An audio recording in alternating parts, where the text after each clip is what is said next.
Civil War Digital Digest. I'm Will. Well, we've traveled thanks to our CWDD coffee grinders, our patrons, down to Virginia, and I'm with my friend Jari Villanueva. Jari, you said we should meet here. Why? Well, this is Berkeley Plantation, which was known as Harrison's Landing during the Civil War, and this is the spot where taps was born in July of 1862, the first place where it was sounded at an encampment. Wow, so taps comes from the Civil War.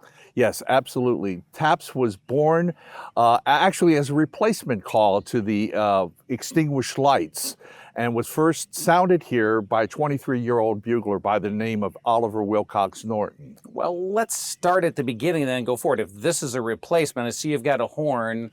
Why would you get rid of two extinguished lights?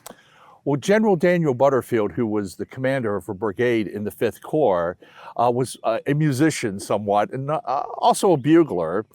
He felt that the call to extinguish lights was a little too formal sounding to end the day. And that call originated, like most of the infantry calls, from the French. Well, let's listen to it.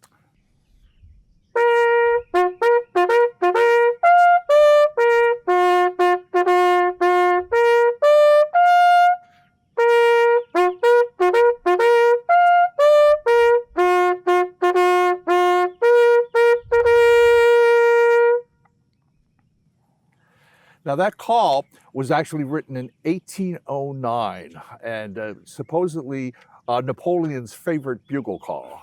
And it came into the American manuals via the French.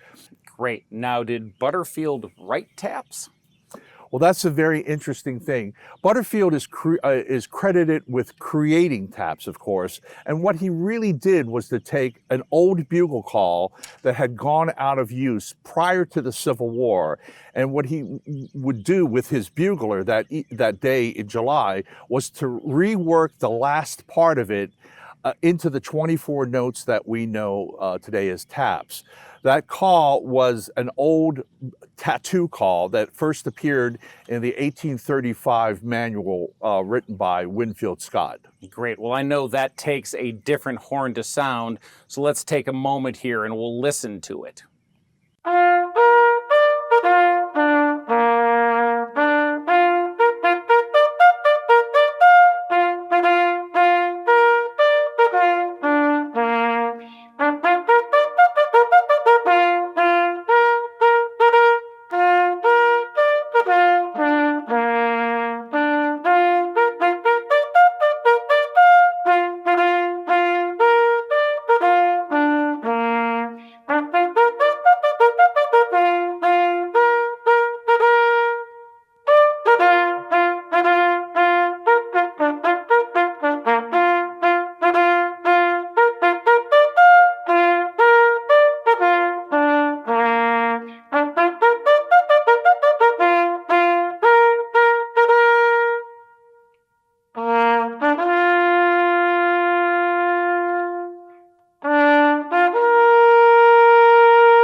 What is the name of that call?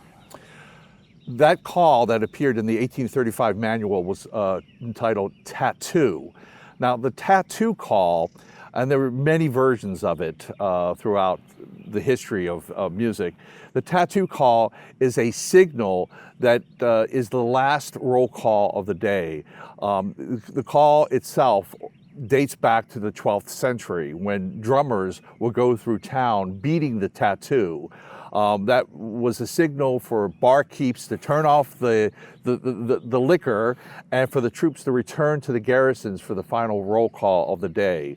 Of course, the drum beat morphed into bugle signals, and it's interesting that the call of tattoo is still sounded to this very day in the United States military. Take me back to 1862. Tell me the story, tell me what's here and why Butterfield and Norton are here. The Army found itself camped here, the entire 5th Corps, following the Battle of Malvern Hill. That was the last battle of the 7 days that happened in June of 1862. That, of course, was the culmination of McClellan's push to try and capture Richmond from the south. They had landed the entire army at Fort Monroe and came marching up the peninsula. They finally engaged the Confederate Army, fought for 7 days, and then came to this place to rest and recuperate. They couldn't have picked the worst time weather-wise because it turned out to be a very hot and humid July. General Daniel Butterfield, who was in charge of a brigade, he was the commander of the 3rd Brigade of the 1st Division of the 5th Army Corps. He brought his men down here and they camped. Wonderful. And how is Berkeley Plantation being used when the 5th Army Corps is here? When the Army came here, they basically took over the main building and the land. General McClellan actually used the mansion as his headquarters for the time he was here. Wonderful. Well, and I know in their museum in the basement, I get to see a bugle that was given by the Norton family and is supposedly the bugle he used here. We don't have that one to sound today, but would you play for us the call that first sounded here in July 1862? Absolutely. That bugle that is in the museum here was given to Berkeley Plantation in the 1950s by Oliver Wilcox Norton's son, Ralph. This is the call that was sounded for the first time here in July of 1862.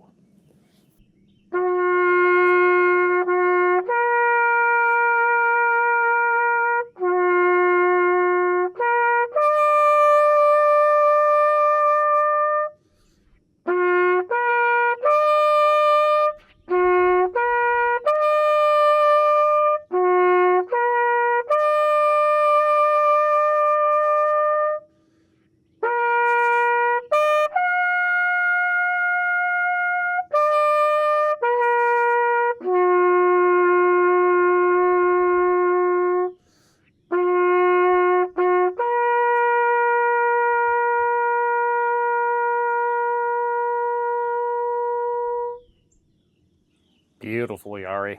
Well, thank you. I should mention that I sounded the call on a French Claron. This was the standard infantry bugle of the Civil War. This is an original one. It's made out of copper with a brass garland, and it was actually pitched in the key of C. But for some reason, buglers like to drop it into a lower key, so they added a crook to lower it into the key of B flat. And it's, of course, because of the curve thing, it's affectionately known as a pigtail crook.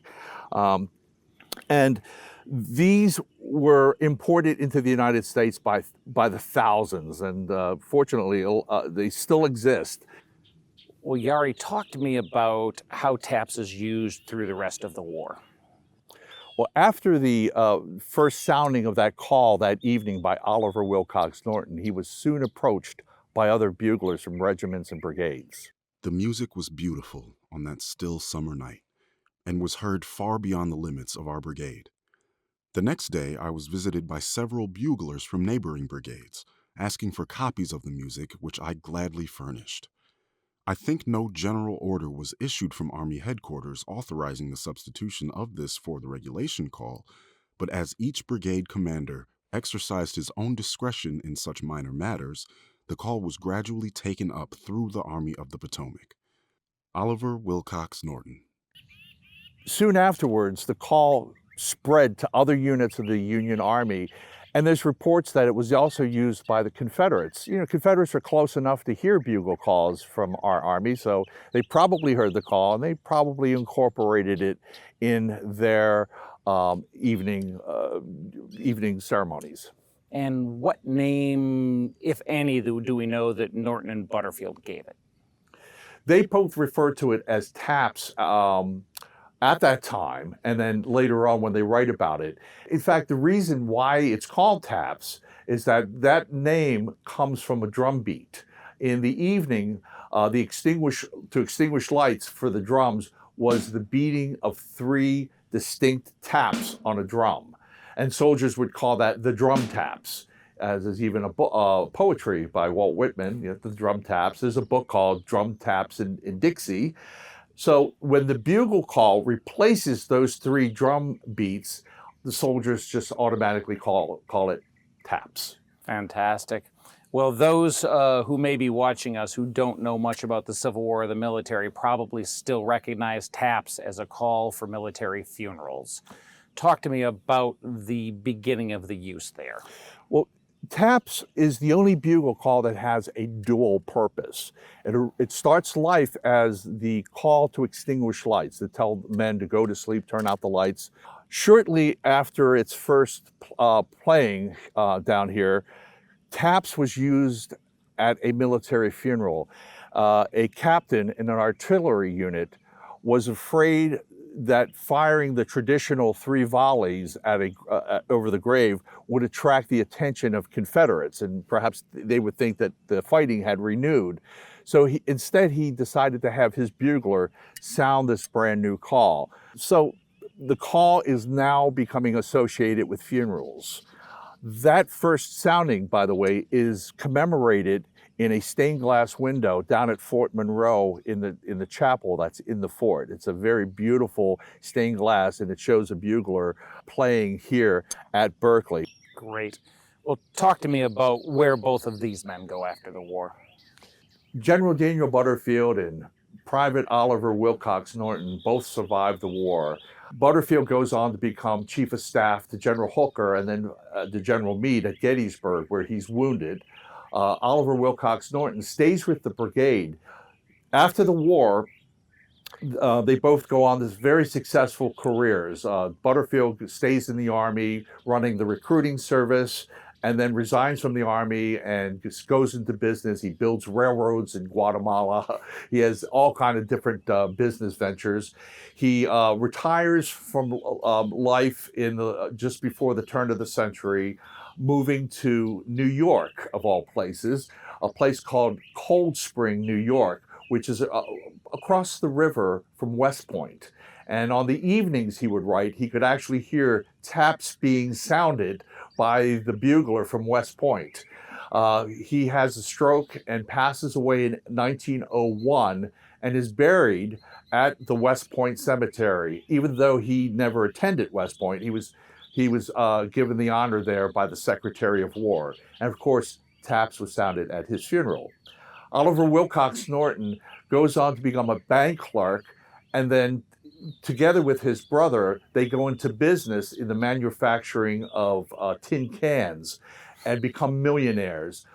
Fantastic. Well, let's take taps into the 20th century and how we view it today. After the Civil War, the call is used at memorial services and remembrances. It's used Decoration Day, and it's also used at military funerals, although unofficially, because in the Army manual, it's not really recognized to be played at funerals. Music for this first appears in 1874 under the designation of extinguished lights. Which is the call it replaced, right? Exactly. So it's not until 1891 that it earns or gets the title of taps, along with the instructions that taps is to be sounded after the firing of the 3 volleys. At the turn of the century, it's now accepted as our bugle call. In fact, it's not only used by the military, but fraternal organizations use the call. By the 1920s, the Boy Scouts pick up the call, and then in turn, the Girl Scouts start using it. Of course, then it's picked up by our first responders. The police use it, the firefighters use it to honor their fallen. And now, in the past 2 decades, it really has become a call that has reached all Americans. After 9/11, there were buglers who would come out and sound the call every evening in remembrance of those who died in 9/11. Talk to me about the social organization you're part of. As I became more interested with bugling and the history of taps and the history of bugling, I set up a website called TapsBuglercom. And that's a sort of a one-stop shop for anyone who has a question about the history of taps, protocol of taps, information about flags, almost anything to do with military protocol. You can go there and search about it. That has also morphed into Taps for Veterans, our nonprofit organization that helps provide buglers for military funerals and ceremonies. And we're also involved with a lot of great events talking about the history of bugling and advocating for the use of live buglers. Great. Advocating for the use of live buglers and a volunteer organization working with military funerals. What's going on there? Well, of course, over the years, the military has been downsizing, and one of the ways to downsize an organization is to get rid of things that seem a little superfluous. And unfortunately, music in the military has taken a severe cut in the past 20 to 30 years. So it's an unfortunate state, but there are organizations like Taps for Veterans helping to, answer the call when a family calls and says, we'd like to have a live bugler. We don't want to have a recording at our loved one's funeral. And we do everything we can to help provide one. And there's nothing that really helps unite us as Americans than the 24 notes of taps, because every American will have an experience with that piece of music. Even though it's a bugle call, I like to consider it a piece of music. Music, as we all know, is a form, it's an art form that transmits an emotion from one person to another. And we do it through those 24 notes. We're able to convey a certain emotion from us to the people who hear it. And I really think that helps bring us together and unifies us as Americans. Well, Jari, that story starts here during the Civil War, but I'm going to ask you to leave us with those 24 notes. Folks, it's history, it's music, it's community. It's what we talk about at Civil War Digital Digest. It's connection. Thank you for sharing it with us, Jari. Thank you. If you'll leave us with the sound.